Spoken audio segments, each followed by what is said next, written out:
Gita chapter 1, Shlok number 10. In this verse, Duryodhan is talking to his guru. Duryodhan is talking and talking and talking and talking. When you come to your guru, dear friends, you listen. Even Arjun is talking, but Arjun's talking is so beautiful. Oh Gurudev, what are the signs of a person who is established in the self? What are the signs of a true devotee? How does a wise man live? How does he walk? How does he talk? What does he eat? What does he do? How does he awaken? How does he sleep? The wise one.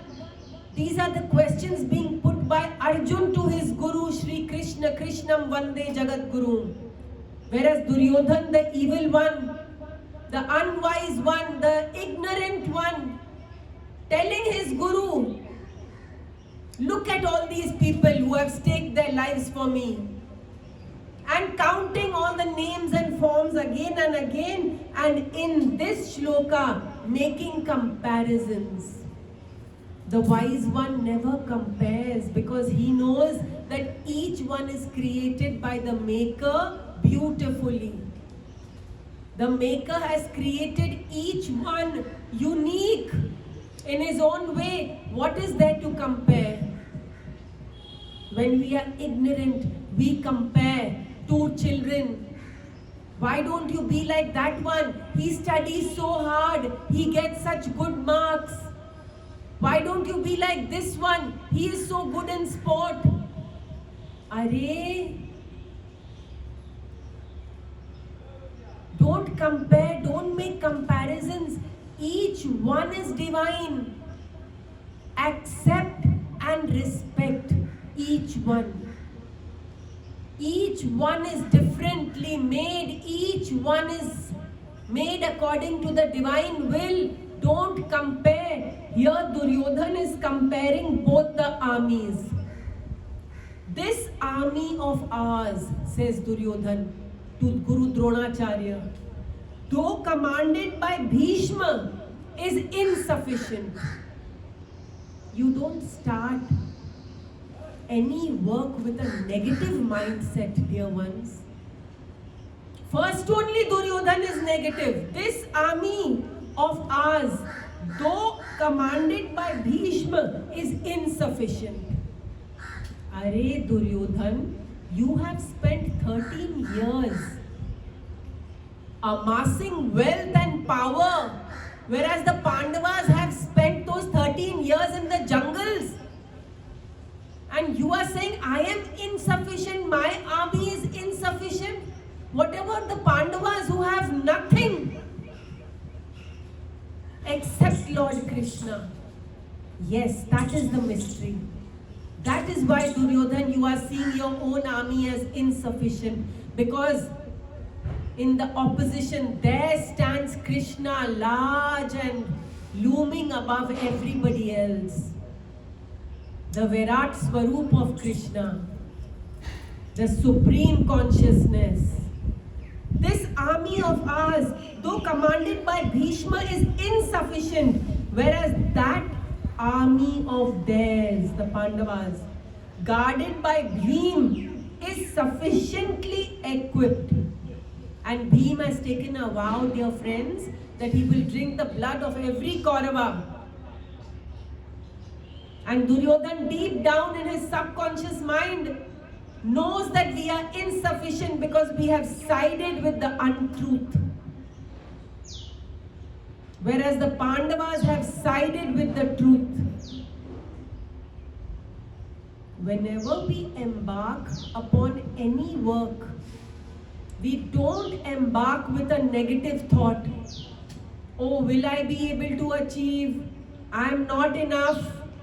I don't have enough intellect. I don't have enough money. We never say such things. Even if we have just 10 rupees, we say, I am the richest in the three worlds. Even if we have nothing in our pocket, we dance with glee. I am the richest in the whole world because I belong to the Lord. I am the richest because my heart is full of satisfaction and loving light. I am the richest. We never feel we have less. Maybe my intellect is small, but I am with Krishna, whose intellect is the supreme. Am I not well equipped? Never start your work with a negative mindset. I am blessed. I am bliss. I am well protected. I am healthy, wealthy and wise. I am satisfied. I am surrendered. And that is the magical mystery, dear friends. I am surrendered. And then, Shlok number 11. Ayaneshu cha sarveshu yatha bhagam avastita bhishmameva bhirakshantu bhavanta sarva evahi.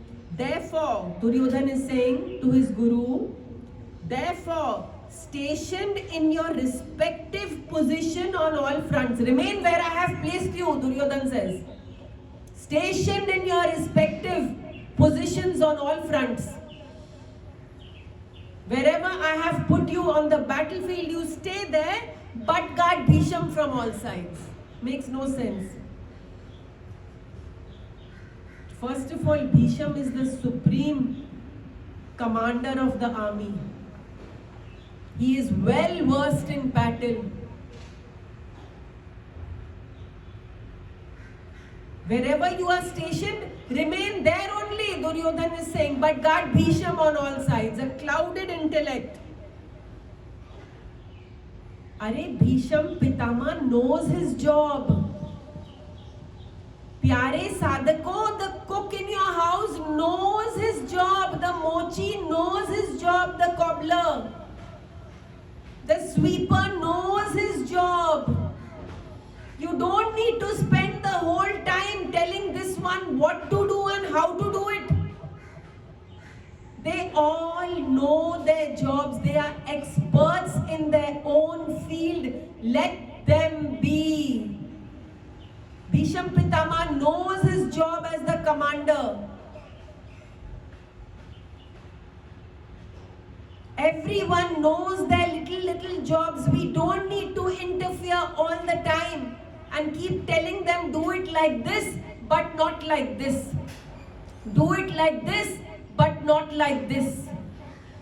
This is what Duryodhana is making a grave mistake. Trying to guide the commander. Who are you? Egoistical. Respect everyone for the work that they do. If your garbage collector doesn't come one day, how much stink and smell there would be in your house. Respect him for what he does. Respect everyone and the work of everybody. You are not greater than anyone else. You spend your time in your devotion, let them handle their departments. They know. To keep interfering in another's business, that is not the mark of a wise man. Your children know. Your husband knows. Your wife knows. They have a guiding light inside them. They have Krishna sitting in their hearts. He will guide them beautifully. You and I have no idea. Their guiding light will guide them beautifully. Try to understand this depth. So in this shlok, we are understanding that let everyone be to do their own job beautifully. Your job is to surrender to the divine will and live in love and light. So, chapter 1, shlok number 12. Tasya sanjan ayan harsham kuru vriddha pitamaha Singhanadam vinadyoche shankam dadmau pratapavan. The valiant Bhishma, the aged grandsire of the Kurus, roared like a lion and blew his conch to cheer Duryodhan up. A man of lofty thinking always uplifts. Always uplifts. He roared like a lion to uplift Duryodhan. Because Duryodhan is being so negative. He wants to make him more positive. So he blows his conch, Bhisham Pitama. He roared like a lion and blows his conch to uplift, to cheer him up, to connect him, and to make him more and more valiant and brave in this war. Bhisham Pitama blows his conch. He tries to make a positive influence. He tries to uplift. He tries to lighten the burden, to share the load. He tries to dispel the darkness. He is the sunshine. So the Kauravas declared the war. They blew the first conch. They declared the war. They are the doers. They want to fight. But the Pandavas, they are without doership. They are the seers. Bhagwan tells Arjun, whatever war has come to you, you will fight that. You are not making the first move. Like that, dear friends, whatever comes to you in this world, do that. And don't make the first move. Whatever comes to you. So Bhisham Pitama blows his conch and declares the war. And the Pandavas are the seers. They are not the doers. They are fighting in defense. It is the Kauravas who want the war. The Pandavas want peace. And Krishna Bhagwan in the end goes to Duryodhan with a peace proposal. That come on Duryodhan, let us make peace. Just give us 5 villages. The Pandavas will be very happy with 5 villages. Duryodhan says, I will not give anything, not even a pinpoint of land without fighting the war. The Kauravas want war and the Pandavas want peace. They are fighting this war only in defense. You and I can fight only in defense, but not the aggressor. Whenever we are the aggressor, we make karmas. Whenever we are in defense, we don't make any karmas. Whatever comes to you, you do that. Don't be the aggressor, don't push. Don't be the first one to initiate anything. Except God's work, of course. If you get the thought of doing God's work, the thought of doing some chanting, the thought of doing yajna, the thought of doing dan, charity, the thought of doing some beautiful puja, go right ahead. But if you have the thought of being angry, of complaining, of correcting someone, then take a back seat and become the defense.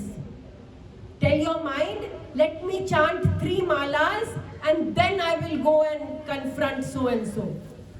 3 malas, let me first chant. Then you will not be the aggressor, you will not be the doer, and you will not make karmas. Otherwise, you will make one karma after the other, one karma after the other, and when the fruit of that karma comes, oh dear, Duryodhan lying neither dead nor alive in the end. He did not see that what is going to come to me is unbearable. In the end, Duryodhan lying in the jungle, neither dead nor alive. Can't even give up his life.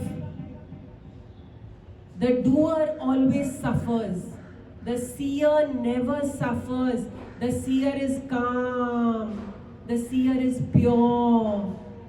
The seer is absolutely at peace within himself. The seer is in harmony. The seer is full of love and light and bliss. The seer is in complete surrender.